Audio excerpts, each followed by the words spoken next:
Kabe yollarında kumlara batsam, nur cemalin bir kez.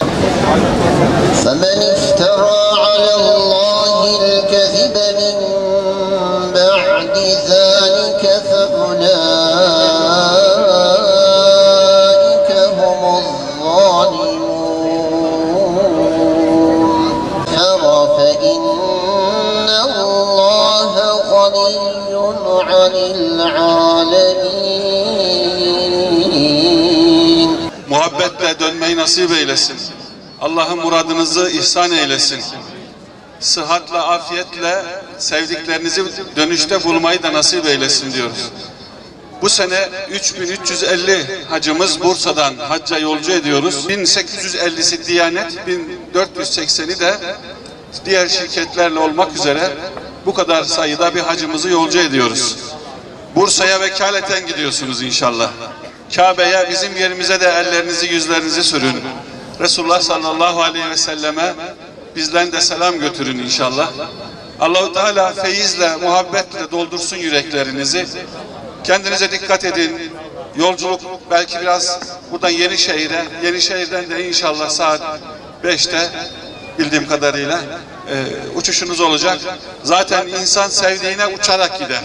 Sizler de uçarak gideceksiniz. Allah gücünüzü, kuvvetinizi artırsın diyorum. Sohbetler yapıldı sizlere, bilgiler verildi. Ama oraya gittiğinizde, birebir gördüğünüzde çok heyecanlanacaksınız. Ama şimdiden Kabe'yi ilk gördüğünüzdeki yapacağınız duayı hazırlayın inşallah. Sahabelerin kokusunu getirin bize inşallah. Bir sahabe gibi evlat yetiştirmek nasıl olur? Onu orada birebir yaşayarak göreceksiniz. Kendi çocuklarınızın da bu asrın sahabeleri olsun diye dualar edeceksiniz inşallah. Memleketimize dua edeceksiniz. İslam dünyasına zulmetmek isteyenlere Allah fırsat vermesin diye dua edin. Gazze'yi unutmayın, Doğu Türkistan'ı unutmayın inşallah. Değerli hacı adayları, şimdiden Allah hacınızı kabul etsin. Güle güle gidin, güle güle sağlıkla gelin. Demin müftümün dediği gibi oralarda hava sıcak. Kendinize de dikkat edin.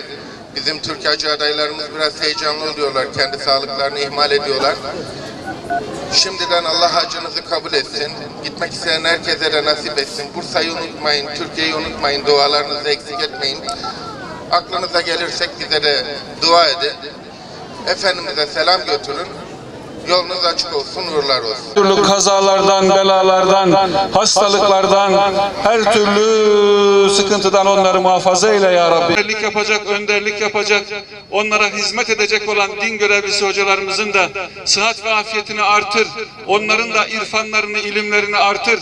Onlara da kolaylık ihsan eyle ya Rabbi. Allahu Ekber ve lillahil hamd.